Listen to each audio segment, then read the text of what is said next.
تنتهي المقابلة اللي جمعت المنتخب الوطني بنظيره النرويجي. مقابلة عرفت جوج ديال الوجوه بالنسبة للمنتخب الوطني. الشوط الأول دخلنا بالتشكيلة الرسمية، بان وهبي، بان الأسماء اللي غيعتمد عليهم إن شاء الله في كأس العالم بشكل كبير، اللي هما لعب بونو، مزراوي، حكيمي على مستوى الأظهرة. في قلب الدفاع ديوب مع رشادي رياض. وسط الميدان الدفاعي العناوي مع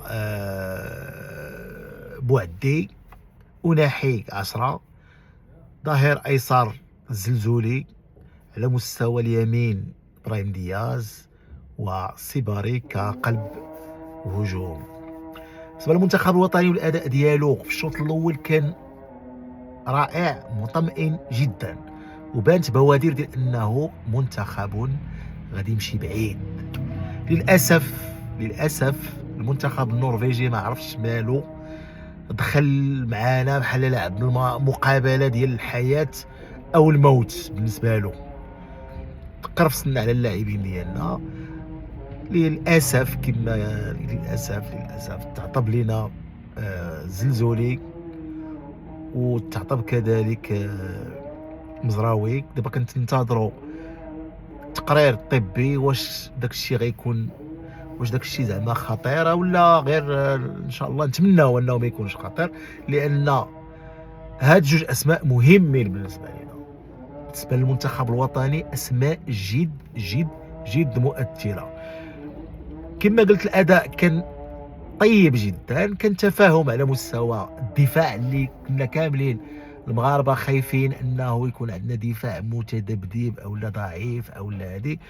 الحمد لله في وجود حكيمي مع مزراوي قدروا يخلقوا ديك الكتله الدفاعيه، لان هاد اللاعبين جوج عندهم تجربه كبيره في الميادين ديال كره القدم العالميه، الى جانب كذلك شادي رياض مع ديوب. يعني كان الدفاع ديالنا مطمئن، كذلك بالاعانه ديال سميتو ديال بوعدي مع العناوي اللي سيطروا على وسط الميدان ديال المقابله بشكل عام، وقدروا يتغلبوا على وسط الميدان النرويجي.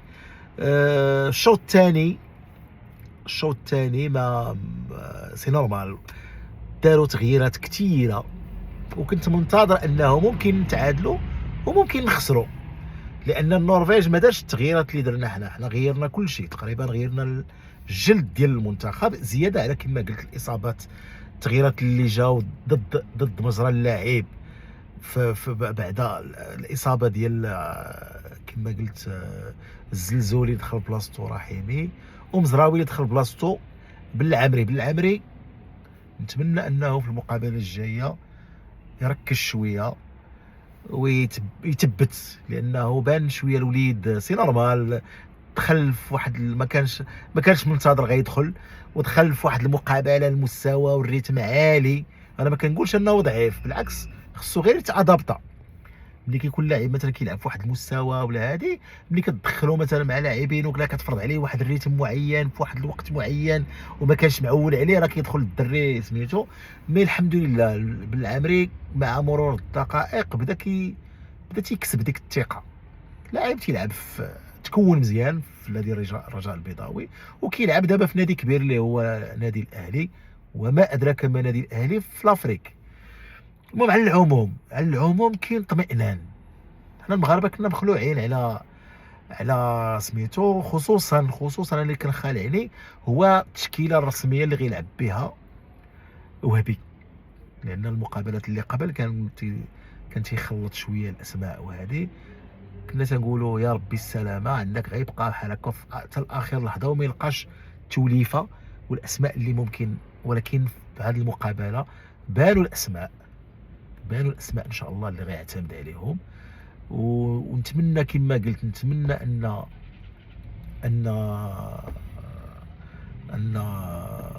مزراوي وزلزولي يرجعوا لنا في اقرب وقت ويكونوا حاضرين في المقابله ديال البرازيل.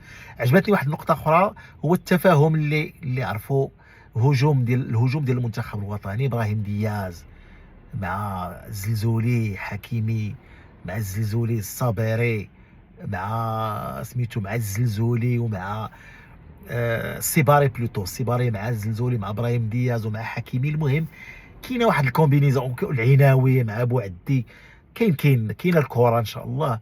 وصراحه انا مطمئن بزاف. واحد الوقيته راه سيطرنا عليهم سيطره مطلقه، النرويجيين ما بقشروا والو، ما قشروا والو.